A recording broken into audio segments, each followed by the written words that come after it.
ಒಂದು ಕಡೆ ಯುವ ದಸರಾ ಅಂತ ಮಾಡ್ತಾರೆ, ಎರಡನೆಯದು ಮಹಿಳಾ ದಸರಾ, ಮೂರನೇದು ಮಕ್ಕಳ ದಸರಾ, ನಾಲ್ಕನೇದು ರೈತ ದಸರಾ. ನೋಡಿ,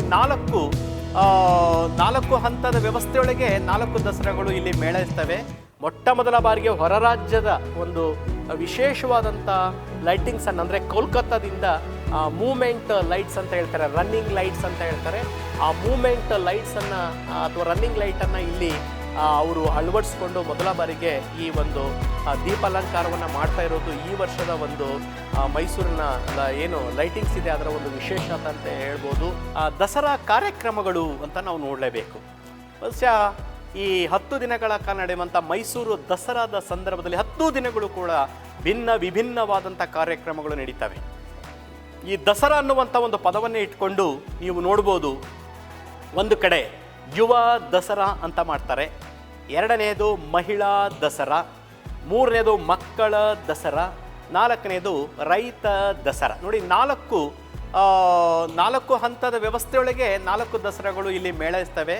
ಒಂದು ಯುವ ದಸರಾ ಯುವಕರಿಗಾಗಿ, ಮಹಿಳಾ ದಸರಾ ಮಹಿಳೆಯರಿಗಾಗಿ, ಮಕ್ಕಳ ದಸರಾ ಮಕ್ಕಳಿಗಾಗಿ, ರೈತರಿಗಾಗಿ ರೈತ ದಸರಾ. ಈ 4 ರೀತಿಯಾದಂಥ ದಸರಾ ಕಾರ್ಯಕ್ರಮಗಳು ಅತ್ಯಂತ ವಿಶೇಷವಾದಂಥ ಕಾರ್ಯಕ್ರಮಗಳು. ಹಾಗಾದರೆ ಈ ದಸರಾ ಕಾರ್ಯಕ್ರಮಗಳು ಅಂದರೆ ದಸರಾ ಜಂಬೂ ಸವಾರಿ ಏನಿದೆಯಲ್ಲ, ಅಂಬಾರಿ, ಅದಕ್ಕೆ ಹಿಂದಿನ 9 ದಿನಗಳು ಮೈಸೂರಿನ ವಿವಿಧ ಭಾಗಗಳಲ್ಲಿ ವಿವಿಧ ಕಾರ್ಯಕ್ರಮಗಳು ನಡೀತವೆ. ಸರ್, ಅದೇನು ಹಾಗಾದರೆ ವಿವಿಧ ಕಾರ್ಯಕ್ರಮಗಳು ಅಂತಂದಾಗ, ನಿಮ್ಮೆಲ್ಲರಿಗೂ ಗೊತ್ತಿರುವಂತೆ ಈ 9 ದಿನಗಳ ಮೈಸೂರು ದಸರಾ ಸಂದರ್ಭದಲ್ಲಿ ಮೈಸೂರು ನಗರದ ವಿವಿಧ ಭಾಗಗಳಲ್ಲಿ ನಡೆಯುವಂಥ ಕಾರ್ಯಕ್ರಮಗಳು ಎಲ್ಲಿಂದ ಪ್ರಾರಂಭವಾಗುತ್ತೆ ಅಂದರೆ, ಮೈಸೂರಿನ ಅತ್ಯಂತ ಯುವ ಜನರನ್ನು ಸೆಳೆಯುವಂಥ ಯುವ ಸಂಭ್ರಮ ಸರಿಸುಮಾರು 10 ದಿನಗಳ ಕಾಲ ನಡೆಯುವಂಥ, ಅಂದರೆ ನಾವು ಮೈಸೂರಿನ ಮಾನಸ ಗಂಗೋತ್ರಿಯ ಓಪನ್ ಏರ್ ಥಿಯೇಟರ್ ಅಂತ ಏನು ಹೇಳ್ತೀವಲ್ಲ, ಬಯಲು ರಂಗಮಂದಿರ ಅಂತ, ಅಲ್ಲಿ 10 ದಿನ ಯುವ ಜನರನ್ನು ಉಚ್ಚೆಬ್ಬಿಸುವಂಥ ಯುವ ಸಂಭ್ರಮದಿಂದ ನಡೆದು ಇನ್ನೇನು ಯುವ ಸಂಭ್ರಮ ಕೊನೆ ಆಗ್ತಾ ಇದ್ದಂಗೆ ನಾವು ನೆಕ್ಸ್ಟ್ ನೋಡ್ತಕ್ಕಂಥದ್ದು ಯುವ ದಸರಾ. 4 ರಿಂದ 5 ದಿನಗಳ ಕಾಲ ಮೈಸೂರಿನ ಹೊರಭಾಗದ ದೇವಲಾಪುರ, ಈ ಮೈಸೂರಿನ ಹೊರಭಾಗದ ಉತ್ತನಹಳ್ಳಿ ಸಮೀಪ ಬರುವಂಥ ದೇವಲಾಪುರ ಅನ್ನುವಂಥ ಊರೇನಿದೆ, ಆ ಊರಿನ 100 ಎಕರೆ ವಿಸ್ತಾರವಾದಂಥ ಒಂದು ಪ್ರದೇಶದಲ್ಲಿ 4 ರಿಂದ 5 ದಿನಗಳ ಕಾಲ ಸರಿಸುಮಾರು 1 ಲಕ್ಷದಷ್ಟು ಯುವ ಜನರು ಸೇರುವಂಥ ಒಂದು 100 ಎಕರೆ ಪ್ರದೇಶದಲ್ಲಿ ಯುವ ದಸರಾವನ್ನು ಬಹಳ ಅದ್ಧೂರಿಯಾಗಿ, ಯಾಕೆಂದರೆ ನಾನು ತೆಗೆದುಕೊಂಡಿರುವಂಥ ಒಂದು ಮಾಹಿತಿಯ ಪ್ರಕಾರ ಪ್ರತಿ ವರ್ಷ ದಸರಾದ ಒಂದು ದೀಪಾಲಂಕಾರಕ್ಕೇ 7 ರಿಂದ 9 ಕೋಟಿ ಹಣ ಖರ್ಚಾಗುತ್ತೆ.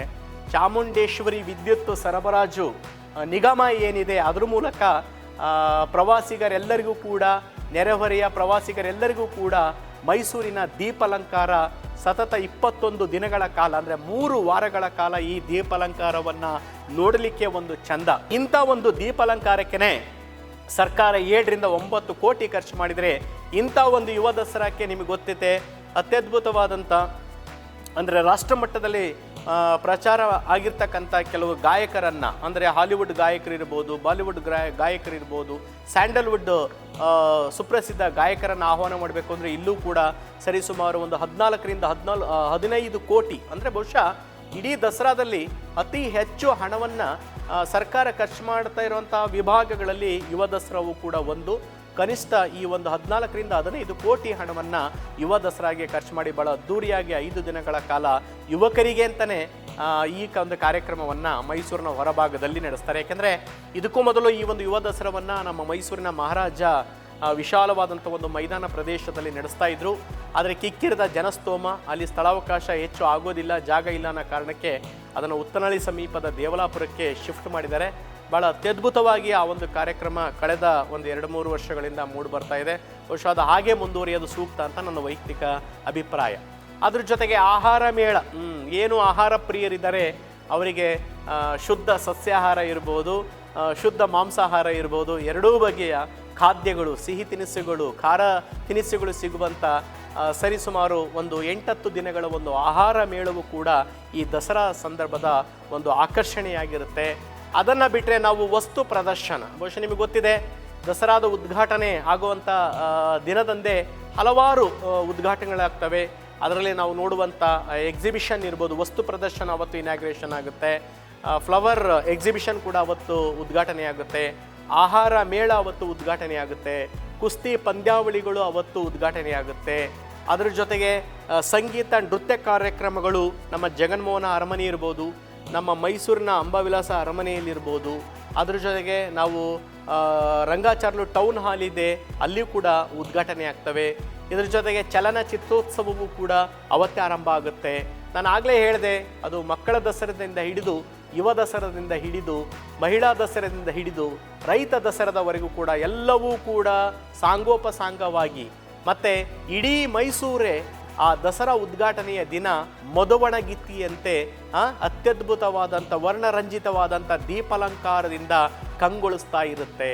ನಾನು ಆಗಲೇ ಹೇಳಿದೆ, ನಮ್ಮ ಮೈಸೂರಿನ ಚಾಮುಂಡೇಶ್ವರಿ ವಿದ್ಯುತ್ ಸರಬರಾಜು ನಿಗಮದಿಂದ ಪ್ರತಿ ವರ್ಷ ಭಾಳ ಅತ್ಯದ್ಭುತವಾದಂಥ ವಿಭಿನ್ನವಾದಂಥ ದೀಪಾಲಂಕಾರವನ್ನು ಮಾಡ್ತಾ ಇದ್ದಾರೆ ಅಂತಂದು.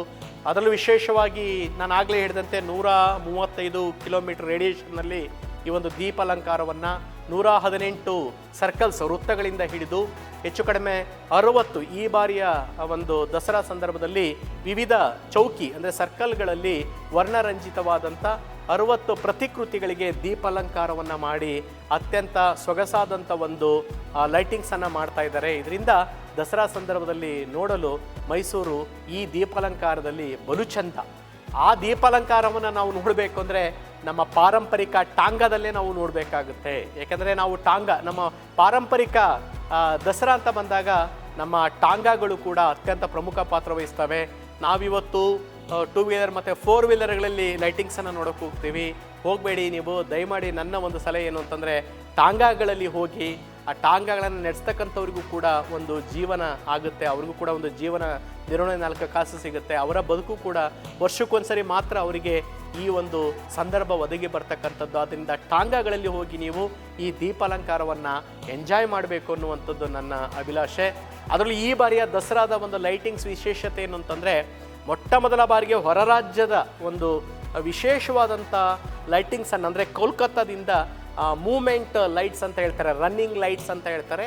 ಆ ಮೂಮೆಂಟ್ ಲೈಟ್ಸನ್ನು ಅಥವಾ ರನ್ನಿಂಗ್ ಲೈಟನ್ನು ಇಲ್ಲಿ ಅವರು ಅಳವಡಿಸ್ಕೊಂಡು ಮೊದಲ ಬಾರಿಗೆ ಈ ಒಂದು ದೀಪಾಲಂಕಾರವನ್ನು ಮಾಡ್ತಾ ಇರೋದು ಈ ವರ್ಷದ ಒಂದು ಮೈಸೂರಿನ ಏನು ಲೈಟಿಂಗ್ಸ್ ಇದೆ ಅದರ ಒಂದು ವಿಶೇಷತೆ ಅಂತ ಹೇಳ್ಬೋದು. ಆದ್ದರಿಂದ ನೀವು ಯಾರು ಕೂಡ ಮಿಸ್ ಮಾಡ್ಕೊಳ್ಳೋಕೆ ಹೋಗ್ಬೇಡಿ. ಈ ವರ್ಷದ ಒಂದು ಲೈಟಿಂಗ್ಸು ಭಾಳ ಅದ್ಭುತವಾಗಿರುತ್ತೆ. ಈ ಒಂದು ಲೈಟಿಂಗ್ಸ್ನ ಮೂಲಕವೇ ನಮಗೆ ಮಹನೀಯರ ಒಂದು ಪ್ರತಿಕೃತಿಗಳನ್ನು ಭಾಳ ಸುಂದರವಾಗಿ ನೋಡ್ಬೋದು. ಬಾಬಾ ಸಾಹೇಬ್ ಅಂಬೇಡ್ಕರ್ ಇರ್ಬೋದು, ನಾಲ್ವಡಿ ಕೃಷ್ಣರಾಜ ಒಡೆಯರ್ ಇರ್ಬೋದು, ಮತ್ತು ಇತರೆ ದಿವಾನ್ರು ಇರ್ಬೋದು. ಅದ್ರ ಜೊತೆಗೆ ನಮ್ಮ ತ್ರಿವರ್ಣ ಧ್ವಜ ಇರ್ಬೋದು, ನಮ್ಮ ರಾಯಲ್ ಎಂಬ್ಲಮ್ ಇರ್ಬೋದು, 4 ಮುಖದ ಸಿಂಹ ಲಾಂಛನ ಇದೆ ಅದಿರ್ಬೋದು. ಹೀಗೆ ಭಾಳ ಭಿನ್ನವಾಗಿ ಅತ್ಯದ್ಭುತವಾದಂಥ ಒಂದು ಪ್ರತಿಕೃತಿಗಳೇನಿದೆ, ಕಲಾಕೃತಿಗಳೇನಿದೆ, ಅದಕ್ಕೆ ವರ್ಣರಂಜಿತವಾದಂಥ ಒಂದು ದೀಪಾಲಂಕಾರವನ್ನು ಮಾಡ್ತಾರೆ. ಅದು ಕೂಡ ಈ ಮೈಸೂರು ದಸರಾದ ಮತ್ತೊಂದು ವಿಶೇಷ ಅಂತ ನಾವು ಇಲ್ಲಿ ಗಮನಿಸ್ಬೋದು. ಇದ್ರ ಜೊತೆಗೆ ನಾವು ಪಾರಂಪರಿಕ ಅಂತ ಬಂದ ನನಗೆ ನೆನಪಾಯ್ತಿಲ್ಲಿ ಈ ದಸರಾ ಹಬ್ಬ ನಡೆಯುವಂಥ ಒಂದು ಸಂದರ್ಭದಲ್ಲೇ ನಾವು ಈ ಏನು ಉದ್ಘಾಟನೆ ಆಗುತ್ತೆ ಈ ದಿನದಿಂದ ನಾವು ಪಾರಂಪರಿಕ ನಡಿಗೆ, ಪಾರಂಪರಿಕ ಉಡಿಗೆ, ಪಾರಂಪರಿಕ ನಡಿಗೆ ಮತ್ತು ಪಾರಂಪರಿಕ ಉಡಿಗೆ ಆಯಿತಾ, ಮತ್ತು ಪಾರಂಪರಿಕ ಊಟ, ಪಾರಂಪರಿಕ ನಡಿಗೆ, ಪಾರಂಪರಿಕ ಉಡಿಗೆ ಮತ್ತು ಪಾರಂಪರಿಕ ಊಟ. ಸೊ ಇವುಗಳ ಒಂದು ರಸದೌತಣವನ್ನು ಕೂಡ ಈ ದಸರಾ ಸಂದರ್ಭದಲ್ಲಿ ನಾವು ಕಣ್ತುಂಬ್ಕೊಳ್ಬೋದು. ಒಂದು ಟಾಂಗಾ ಒಂದು ರೈಡಿಂಗ್ ಏನಿದೆಯಲ್ಲ ಅದನ್ನು ಕೂಡ ಸಾಂಕೇತಿಕವಾಗಿ ಇಲ್ಲಿ ಉದ್ಘಾಟನೆ ಮಾಡೋದ್ರ ಮೂಲಕ ನಮ್ಮ ಪಾರಂಪರಿಕ ಟಾಂಗಾವಾಲಗಳನ್ನು ಕೂಡ ನಾವು ಈ ಸಂದರ್ಭದಲ್ಲಿ ಸ್ಮರಿಸ್ಕೊಳ್ತೀವಿ. ಡಬಲ್ ಡೆಕ್ಕರ್ ಬಸ್ನ ಮೂಲಕವೂ ಕೂಡ ನಿಮಗೆ ಗೊತ್ತಿದೆ, ನಮ್ಮ KSTDC ಇದೆಲ್ಲ Karnataka state tourism department Mysuru ಅವರು ಕೂಡ ಡಬಲ್ ಡೆಕ್ಕರ್ ಬಸ್ಗಳನ್ನು ಕೂಡ ಒಂದು 4-5 ಡಬಲ್ ಡೆಕ್ಕರ್ ಬಸ್ಗಳನ್ನು ಅರೇಂಜ್ ಮಾಡಿರ್ತಾರೆ. ಆ ಡಬಲ್ ಡೆಕ್ಕರ್ ಬಸ್ನ ಮೂಲಕವೂ ಕೂಡ ನೀವು ಅತ್ಯಂತ ಅದ್ಭುತವಾದಂಥ ಒಂದು ಲೈಟಿಂಗ್ಸನ್ನು ಈ ಒಂದು ದಸರಾ ಸಂದರ್ಭದಲ್ಲಿ ನೋಡ್ಬೋದು. ನಮ್ಮ ಮುಖ್ಯಮಂತ್ರಿಗಳು ಮನಸ್ಸು ಮಾಡಿ ಈಗ 21 ದಿನಗಳವರೆಗೂ ಕೂಡ ಲೈಟಿಂಗ್ಸು ಇರಲಿ ಅಂತ ಹೇಳಿದರೆ ಹೆಚ್ಚು ಕಡಿಮೆ 3 ವಾರ ನಾವು ಈ ಲೈಟಿಂಗ್ಸನ್ನು ಕಣ್ತುಂಬ್ಕೊಳ್ಬೋದು. ಆದ್ದರಿಂದ ಒಮ್ಮೆಲೇ ದಸರಾ ದಿನ ಅಥವಾ ಅದರ ಹಿಂದಿನ ದಿನ ನೀವು ಯಾರೂ ಆತರ ಪಡಬೇಡಿ. ದಸರಾ ನಂತರವೂ ಕೂಡ ಕೆಲವು ದಿನಗಳು ಕಳೆದ್ರೆ ಅತ್ಯಂತ ಶಾಂತ ಚಿತ್ತದಿಂದ ಯಾವುದೇ ಕ್ರೌಡ್ ಇಲ್ಲದೇ ನಾವು ಅದನ್ನು ಎಂಜಾಯ್ ಮಾಡ್ಬೋದು. ಆ ಲೈಟಿಂಗ್ಸನ್ನು ಅದನ್ನು ನೀವೆಲ್ಲರೂ ನೋಡಿ ಖುಷಿ ಪಡಿ ಅಂತ ನಾನು ಕೇಳ್ಕೊಳ್ತೀನಿ. ಇನ್ನು ಜಂಬೂ ಸವಾರಿಯ ದಿನ ನಾವು ನೋಡುವಂಥ ಮತ್ತೊಂದು ಆಕರ್ಷಣೆ ಏನು ಅಂತಂದರೆ, ಜಂಬೂ ಸವಾರಿಯ ಮುಂಭಾಗದಲ್ಲಿ ಮೊದಲು ತೆರಳುವಂಥ ಕಲಾ ತಂಡಗಳು ಮತ್ತು ಸ್ತಬ್ಧ ಚಿತ್ರಗಳು. ಏಕೆಂದರೆ ನಾಡಿನ ಮುಖ್ಯಮಂತ್ರಿಗಳು ನಂದಿ ಧ್ವಜವನ್ನು ಪೂಜೆ ಮಾಡುವುದರ ಮೂಲಕ, ಏಕೆಂದರೆ ನಂದಿ ಧ್ವಜದ ಪೂಜೆ ಇಲ್ಲದೇ ನಮ್ಮ ಅಂಬಾರಿ ಹೊರಡಲು ಸಾಧ್ಯವಿಲ್ಲ. ಆದ್ದರಿಂದ ಮೊದಲಿಗೆ ನಮ್ಮ ಸಾಂಪ್ರದಾಯಿಕ ನಂದಿ ಧ್ವಜದ ಪೂಜೆ ಏನಿದೆ ಅದನ್ನು ನೆರವೇರಿಸ್ತಾರೆ. ಆ ನಂದಿ ಧ್ವಜ ಪೂಜೆ, ಏಕೆಂದರೆ ಮಲ್ಲೇಶಯ್ಯ ಎಂಬ ಹೆಸರಿನ ಈ ಒಂದು ಕುಟುಂಬ ಏನಿದೆ, ಪರಿವಾರ ಏನಿದೆ ಮೈಸೂರಲ್ಲಿ, ಆ ಮಲ್ಲೇಶಯ್ಯನವರ ಕುಟುಂಬ ಹಲವಾರು ವರ್ಷಗಳ ಕಾಲ ಈ ನಂದಿ ಧ್ವಜವನ್ನು ಹೊರುವಂಥ ಒಂದು ಪವಿತ್ರವಾದಂಥ ಕೆಲಸವನ್ನು, ಸಾಂಪ್ರದಾಯಿಕ ಒಂದು ಏನಂತ ಹೇಳ್ಬೋದು ಕೆಲಸವನ್ನು ಅವರು ಮಾಡ್ತಾ ಬಂದಿದ್ದಾರೆ. ಅವರಿಗೂ ಕೂಡ ನಾವು ಈ ಸಂದರ್ಭದಲ್ಲಿ ಅವ್ರನ್ನ, ಆ ಕುಟುಂಬ ಪರಿವಾರದವ್ರನ್ನ ನಾವು ನೆನೆಸ್ಕೊಳ್ಬೇಕಾಗುತ್ತೆ. ನಂದಿ ಧ್ವಜ ಪೂಜೆಯ ಮೂಲಕ ನಿಮಗೆ ಜಂಬೂ ಸವಾರಿಗೆ 21 ಕುಶಾಲು ತೋಪುಗಳ ಮೂಲಕ ಚಾಲನೆ ಸಿಗ್ತಕ್ಕಂಥದ್ದು. ಜಂಬೂ ಸವಾರಿಗಿಂತ ಮುಂಚೆ ಮೊದಲು ಹೊಡ್ತಕ್ಕಂಥದ್ದು 10 ಹಲವು ಕಲಾ ತಂಡಗಳು. ಬಹುಶಃ ನಿಮಗೆ ಗೊತ್ತಿದೆ, ನಮ್ಮ ಭಾರತ ವೈವಿಧ್ಯತೆಯಲ್ಲಿ ಏಕತೆಯೇ ಬೆಳೆದಂಥ ದೇಶ. ಇಲ್ಲಿ ಒಂದು ಕಡೆ ನಮ್ಮ ಧರ್ಮ, ನಮ್ಮ ಸಂಸ್ಕೃತಿ, ನಮ್ಮ ಇತಿಹಾಸ, ನಮ್ಮ ಪರಂಪರೆಯನ್ನು ಪ್ರತಿ ಒಂದು ಎಳೆಯಲ್ಲೂ ಕೂಡ ನಮ್ಮ ಲೋಕಕ್ಕೆ ಅದನ್ನು ಸಾಬೀತು ಮಾಡ್ತಕ್ಕಂಥದ್ದು, ಪ್ರದರ್ಶನ ಮಾಡ್ತಕ್ಕಂಥದ್ದು ಈ ಕಲಾ ತಂಡಗಳು.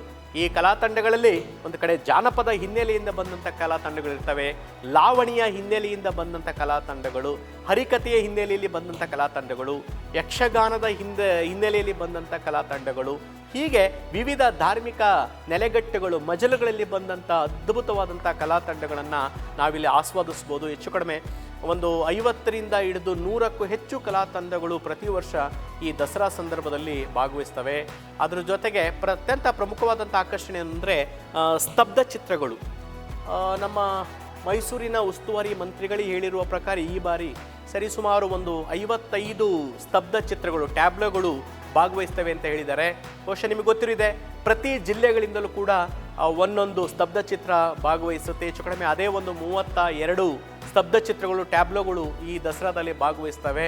ಈ ಒಂದೊಂದು ಟ್ಯಾಬ್ಲೋಗಳು, ಸ್ತಬ್ಧ ಚಿತ್ರಗಳು ಕೂಡ ಒಂದೊಂದು ಥೀಮನ್ನು ಇಟ್ಕೊಂಡು ಭಾಳ ಆಕರ್ಷಕವಾಗಿ ಅದನ್ನು ನಿರ್ಮಾಣ ಮಾಡ್ತಾರೆ. ಏಕೆಂದರೆ ಇವತ್ತು ನಮ್ಮ ಮೈಸೂರಿನ ಬಂಡಿಪಾಳ್ಯ ಅಂತ ನಾವು ಏನು ಹೇಳ್ತೀವಲ್ಲ, ಆ ಬಂಡಿಪಾಳ್ಯ ವಿಸ್ತಾರವಾದಂಥ ಪ್ರದೇಶದಲ್ಲಿ ಪ್ರತಿಯೊಂದು ಸ್ತಬ್ಧ ಚಿತ್ರಗಳನ್ನು ಅಲ್ಲಿ ರೆಡಿ ಮಾಡ್ತಾರೆ. ಆ ಮೈಸೂರಿನ ಹೊರಭಾಗವಾದಂಥ ಏನು ನಂಜನಗೂಡಿ ಹೋಗುವಂಥ ಬಂಡಿಪಾಳ್ಯ ಇದೆ, ಅಲ್ಲಿ ಸ್ತಬ್ಧ ಚಿತ್ರಗಳನ್ನು ಸಿದ್ಧ ಮಾಡಿಕೊಂಡು ಆಮೇಲೆ ಅಷ್ಟೂ ಸ್ತಬ್ಧ ಚಿತ್ರಗಳು ಕೂಡ ನಮ್ಮ ಮೈಸೂರು ದಸರಾ ಪ್ರೊಸೆಷನ್ನಲ್ಲಿ ನಮಗೆ ಅತ್ಯಂತ ಪ್ರಮುಖವಾದಂಥ ಆಕರ್ಷಣೆಯಾಗಿರ್ತವೆ. ಏಕೆಂದರೆ ಸಾಕಷ್ಟು ದಿನಗಳನ್ನು ತಗೊಳ್ತಾರೆ. ಅತಿ ಹೆಚ್ಚು ಕಾರ್ಮಿಕರು ಮತ್ತು ಕುಶಲಕರ್ಮಿಗಳು ಈ ಒಂದು ಸ್ತಬ್ಧ ಚಿತ್ರಗಳನ್ನು ಸಿದ್ಧ ಮಾಡಬೇಕಾದ್ರೆ ಶ್ರಮಿಸಿರ್ತಾರೆ, ಅವ್ರದ್ದೇ ಆದಂಥ ಕೊಡುಗೆಯನ್ನು ಕೊಟ್ಟಿರ್ತಾರೆ. ನಾವೇನು ಸ್ತಬ್ಧ ಚಿತ್ರ ನೋಡಿ ಖುಷಿ ಪಡ್ತೀವಿ, ಅದರ ನಿರ್ಮಾಣ ಮಾಡಲಿಕ್ಕೆ ಸಾಕಷ್ಟು ಜನ ಕಾರ್ಮಿಕರು, ಕುಶಲಕರ್ಮಿಗಳು, ಸಿಬ್ಬಂದಿಗಳು ಕೆಲಸವನ್ನು ಮಾಡಿರ್ತಾರೆ. ಅದರಿಂದ 32 ಜಿಲ್ಲೆಗಳನ್ನು ರೆಪ್ರೆಸೆಂಟ್ ಮಾಡ್ತಕ್ಕಂಥ ಟ್ಯಾಬ್ಲೋಗಳು ಅಥವಾ ಸ್ತಬ್ಧ ಚಿತ್ರಗಳು ಇಲ್ಲಿ ಅವೆಲ್ಲವೂ ಕೂಡ ಆಯಾ ಜಿಲ್ಲೆಗಳ ವಿಶೇಷತೆ ಇರ್ಬೋದು. ಅದು ಧಾರ್ಮಿಕ ವಿಶೇಷತೆ ಇರ್ಬೋದು, ಅದು ಸಾಂಸ್ಕೃತಿಕ ವಿಶೇಷತೆ ಇರ್ಬೋದು, ಐತಿಹಾಸಿಕವಾದಂಥ ವಿಶೇಷತೆ ಇರ್ಬೋದು, ಅದು ನೈಸರ್ಗಿಕವಾದಂಥ ವಿಶೇಷತೆ ಇರ್ಬೋದು, ಅದು ಪ್ರವಾಸೋದ್ಯಮಕ್ಕೆ ಸಂಬಂಧಪಟ್ಟಂಥ ವಿಶೇಷತೆಗಳನ್ನು ಅಷ್ಟೂ ಸ್ತಬ್ಧ ಚಿತ್ರಗಳು ಕೂಡ ನೋಡುವಂಥ ಜನರ ಗಮನವನ್ನು ಸೆಳೀತಕ್ಕಂಥದ್ದು. ಅದ್ರ ಜೊತೆಗೆ ಸರ್ಕಾರದ ವಿವಿಧ ಇಲಾಖೆಗಳನ್ನು ಕೂಡ ರೆಪ್ರೆಸೆಂಟ್ ಮಾಡ್ತಕ್ಕಂಥ ಸ್ತಬ್ಧ ಚಿತ್ರಗಳಿರ್ತವೆ. ಕೆಲವು ಸರ್ಕಾರದ ನಿಗಮ ಮಂಡಳಿಗಳನ್ನು ಕೂಡ ರೆಪ್ರೆಸೆಂಟ್ ಮಾಡ್ತಕ್ಕಂಥ ಟ್ಯಾಬ್ಲೋಗಳು ಕೂಡ ಇದರಲ್ಲಿ ಭಾಗವಹಿಸಿರ್ತವೆ. ಪ್ರತಿ ವರ್ಷ ಸರಿಸುಮಾರು 50ರಿಂದ 60 ಟ್ಯಾಬ್ಲೋಗಳು ಅಥವಾ ಸ್ತಬ್ಧ ಚಿತ್ರಗಳು ಈ ಒಂದು ದಸರಾ ಮೆರವಣಿಗೆ ಏನಿದೆ ಅದರಲ್ಲಿ ಭಾಗವಹಿಸ್ತವೆ ಅನ್ನುವಂಥದ್ದನ್ನು ನಾವು ನೋಡಬೇಕಾಗುತ್ತೆ. ಸೊ ಇದು ಈ ಸ್ತಬ್ಧ ಚಿತ್ರಗಳು ಮತ್ತು ಕಲಾ ತಂಡಗಳು ಏನಿದೆಯಲ್ಲ ದಸರಾದಲ್ಲಿ ಭಾಗವಹಿಸ್ತಕ್ಕಂಥದ್ದು, ಇದಕ್ಕೆ ಸಂಬಂಧಪಟ್ಟಂಥ ಪ್ರಮುಖವಾದಂಥ ವಿಚಾರಗಳು.